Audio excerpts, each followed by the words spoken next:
May mga bagay sa mundo na mahirap bigyan ng paliwanag, mga tanong na mahirap bigyan ng sagot, ligaw na kaluluwa, mga engkanto, laman lupa, tulad na lang sa isang abandoned na resort sa isang liblib na bayan ng Rizal na pinaniniwalaan na may pinamamahayan ng mga hindi matahimik na mga kaluluwang ligaw. Kaya ngayong gabi, papasukin ko ito kasama ang aking team para bigyang sagot ang aming mga tanong. So, Bukana pa lang. So, makakasama ko yung mga tropang gala. And based doon sa experience nila is doon sa Bukana is may pumalo na yung EMF namin. Then, hindi pa to yung pinaka-road talaga. Nandun pa mismo sa pinaka-dulong-dulo. Gaya yun ang pupunta namin. Ako na tumakbo ba nila? So dito kami ngayon, aming mga tropang gala. Then gagamit na kagad kami ng EMF dito. Bukas pa kami mag-ride. Tingnan natin. Ibang trip muna kami ngayong gabi.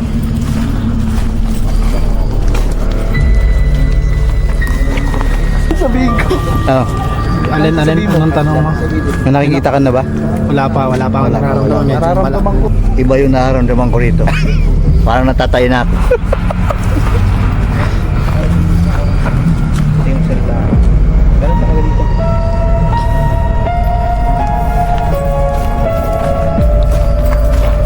Sa Bukana pa lang ramdam mo na ang bigat ng paligid at dumiretso na kami para puntahan ang opisina ng resort na ito.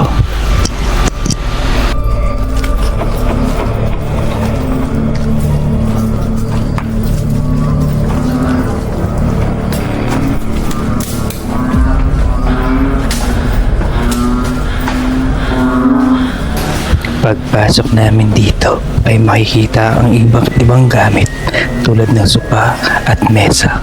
Meron din itong dalawang kwarto at maliit na beranda.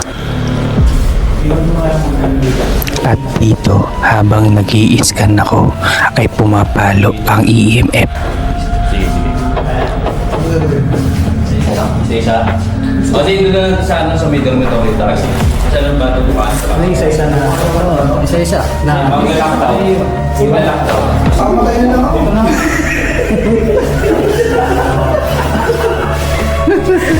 Ang tao?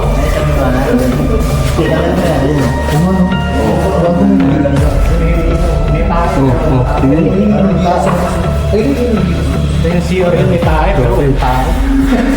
Kita niyo yun? Kita niyo ba yun? At dito, paglabas namin ng kwarto ay nakarinig kami ng isang malakas na kalabog galing sa kabilang kwarto. Narigas niya.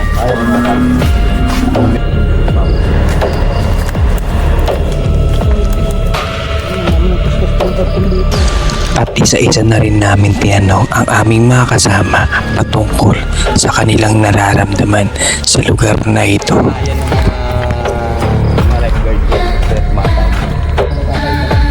Tumatayo na ang balahibo ko. Wala akong nararamdaman pero malamig sa jacket mo. So nararamdaman ko dito. Biglang bumigat pakiramdam tapos masakit yung tapos mainit doon sa akin sa may kwarto. Mabigat dito. Mabigat sa damdamin.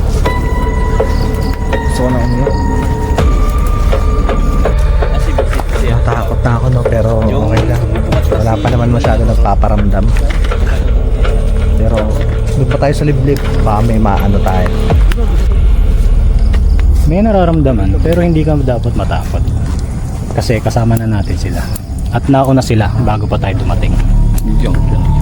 Nakakaban na rito. Tumatas yung mga balibo namin, lalo na sa pangatlo pagpunta tayo doon. Huwag mo na. Sa bungad lang tayo, wala pa akong nararamdaman. Medyo malakas pa loob natin. Marami rin kasi tayo kaya siguro wala pa nagpaparamdam. Wala pa ba? Doon tayo sa dormitory mamaya. Pupunta.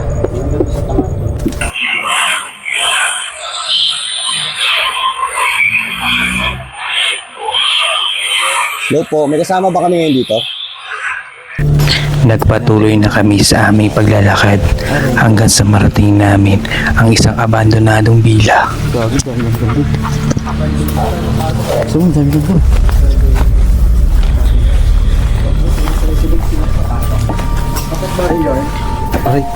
Dami langgam. Sarado ang main door ng bila, kaya nagdesisyon na lang kami na sa bintana na dumaan. Pero po ka ng sarili natin dito.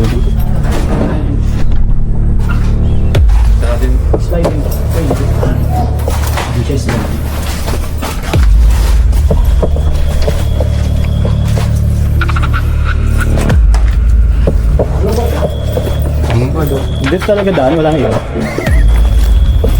Jerome, kaya mo? Pagpasok sa loob ay makikita ang ilang gamit tulad ng sopa, lamesa at ibang sirang gamit. At dito ay nag-decide ako na mag-iwan ng isang camera para maging mata namin habang kami ay aakyat sa itaas. Iwan ako ng isang camera dito na naka-play din. Yung ghost boat, iniwan din namin bago kami makastas. Yung titingnan natin yung area dito kung may magpaparamdam. Kasi based doon sa paniniwala ng iba, na pag once na nag-iwan ka ng isang camera is doon sila nagpaparamdam. So, nahatak sila doon and doon sila nagpaparamdam. So, titingnan natin kung may mararamdaman tayo. Then, after tayo sa taas, then explore natin yung taas. At nagpatuloy na kami at umakyat na kami sa itaas.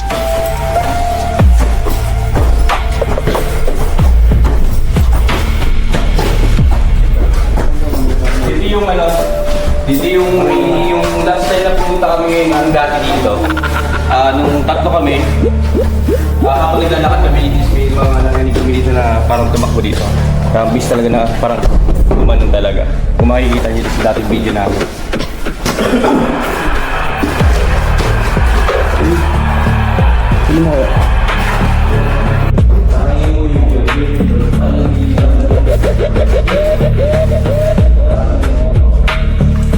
Ramdam namin dito ang bigat ng presensya habang ini-explore namin ang pangalawang bahagi ng palapag na ito. So, ito yung veranda. Siyempre, pag mas na yung offering ko, ganda dito. Dito, buka na dito. Para makikita mo yung paligid yan. Yung hindi pa dito kasukal yan. So, kanina, paglabas ko is pumapalo yung EMF pero hindi siya ganun kalakas. Kumbaga parang papitik-pitik lang. Kumbaga pasulpot-sulpot lang yung palo niya. Ganyan. Ito kami sa second floor. Sa bahaging ito ay biglang pumalo ang EMF at umabot ito sa pinakadulo. Kasi niya, lagyan mo sa pagkama. Indikasyon na meron itong nasasagap na kakaiba. Nandito. Yung blackout switch ano ko?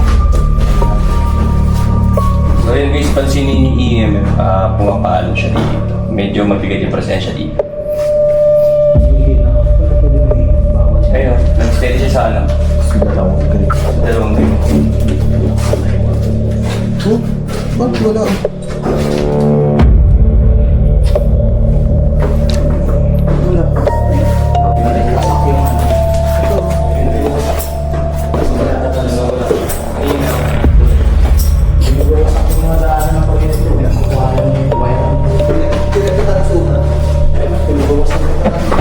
Kung puno pa ako namin, may mga salamin-salamin pa rin.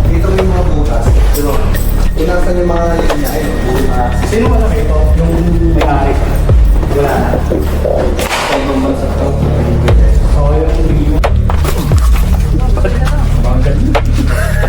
Mahuli dyan, boy. Bading. Mahuli bading. Kasi yung ano?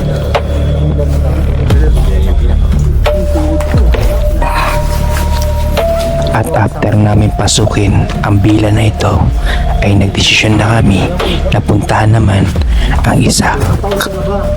Dahil ka pa ng mga mas... Ano yung mga may yung ilaw mo? Ano? Gawin na natin ito. Maglalaro ka pa. Basta kaya lang ang gabon mo, pinambagan. Sulit. Hindi kasi. Araw yan. Hindi na maglalagay yung hindi yan. Sabay may naiwan kayo, no? Tapos binalikan niyo mag-isa.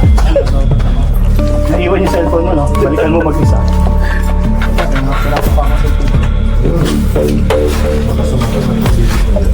Let's go!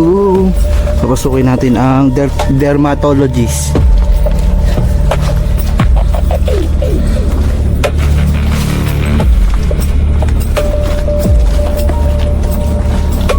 Ito ang derma.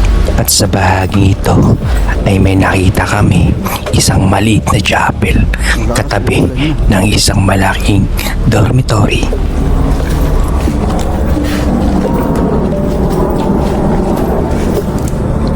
May cross. Ibig sabihin, chapel. Chapel. Galing ha, pinayuan talaga nila ang chapel. Masisira na naman yung mga Katoliko nito. Dito na kami, papasok na kami sa dormitory. Ito yung team namin. Yan. Then, titingnan na namin kung hanggang saan na yung itlog namin. Ito na yung pinaka-pinali. Kapag-ikot namin dito sa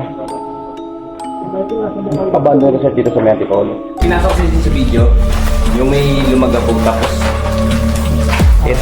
ito yung, dito yung may dumaan na shallow.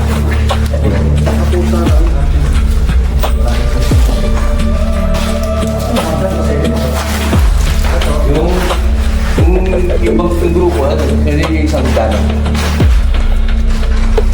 Nagdesisyon kami na hatiin ng grupo at ang iba ay pumunta sa pangalawang palapag at ako at kami ng team ko dito sa unang palapag.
Gumamit ako ng infrared para malaman kung meron ba kaming kasama sa paligid at hindi inaasahan ang isang imahe na namuo sa infrared. Tingnan mabuti. Diyan yung kanina ko sa'yo. Beses yan. Ayun, nakita niya. Yung spot na yun. Ano yun? Babay na sila. Ito sa akin dito, pag ano ko dito. Pag ano ko dito sa bahay mo, lumamig din dito. Ano masabi mo, Pops? Ano masabi mo? Ha? Diba?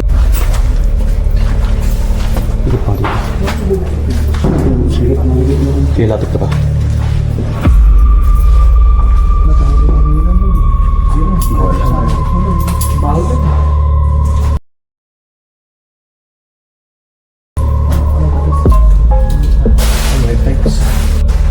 Akitin natin.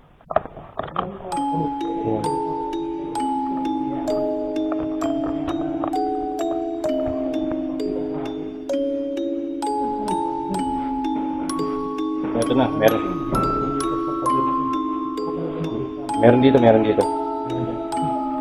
Gago pa ako.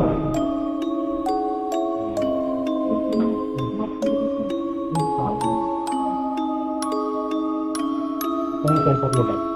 Bakit meron? Ito po. Lapit ko.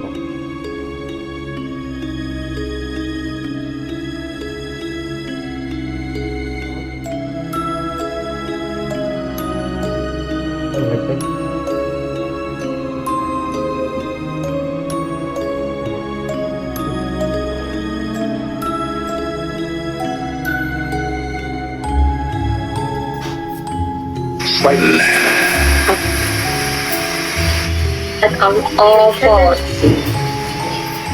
They killed themselves.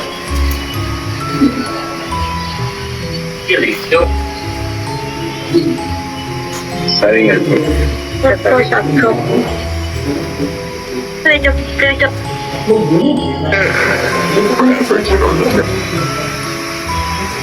Shut up. Sorry. Movie mate. Wayne Marisa. What?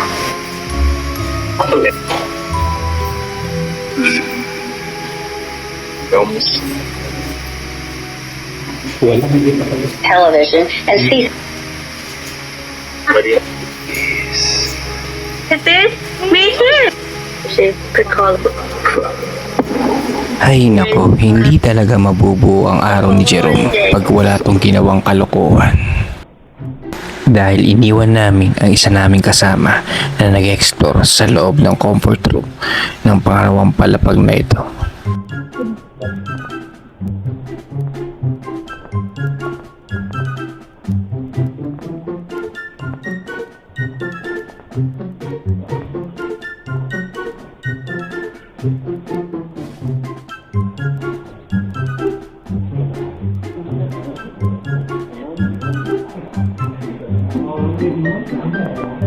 Puta, nakasunod na. Nakasakaroon naman.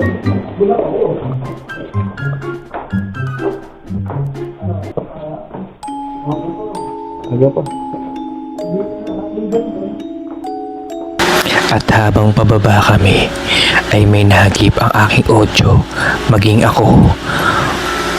Pakinggang mabuti.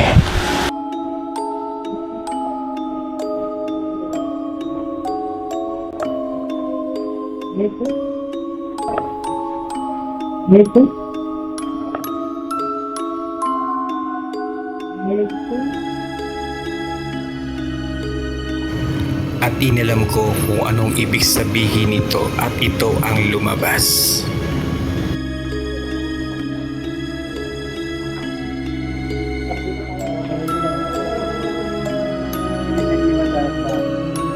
Yan po. May ano pa na ano. Kaya. Paano yun? Nangyari ng bata.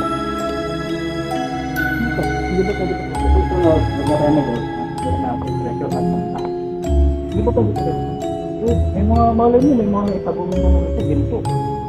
Ay, ano pala rito ba, no? Ito nga yung daan, ayun, nagpapagod dito. Sukal din.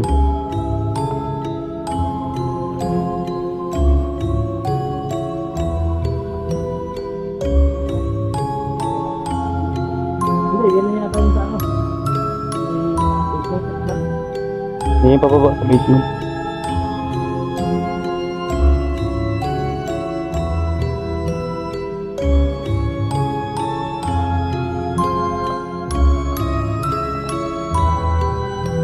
Hindi tumawag. Hoy, kabay na. Ito, may nahagit na spirito.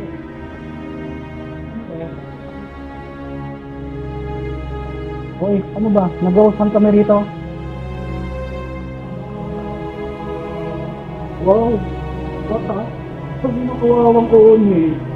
Malapag ka rin pala eh. Kaya pauwi na? Oo, sasaraduan na rin ng gay. Diba, bading? Bading. Stress pa kami. Stress pa kami. Hindi mo kanina, stress pa.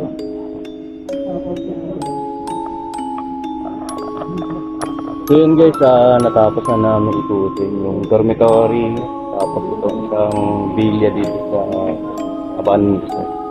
And based dun sa aming mga na-experiences, may mga nagparamdam, pero hindi naman siya ganun kaala. May mga narinig kami footsteps, saka mga yung ingay. Then after na wala na.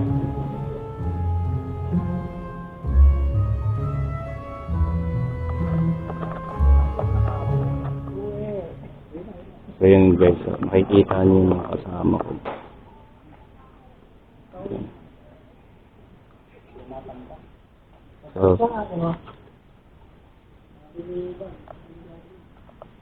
tara. Sumakit yung ganito ko.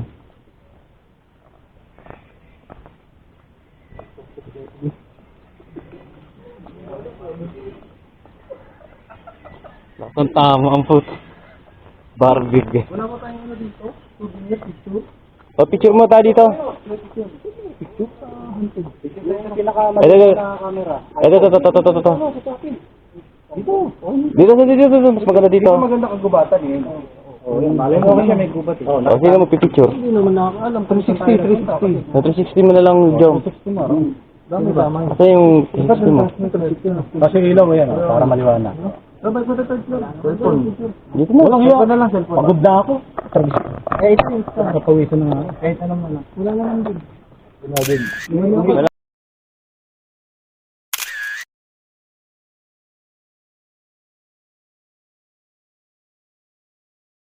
Hindi talaga makukumpleto ang araw ni Jerome pag hindi ito nakaluwa ng kalokohan.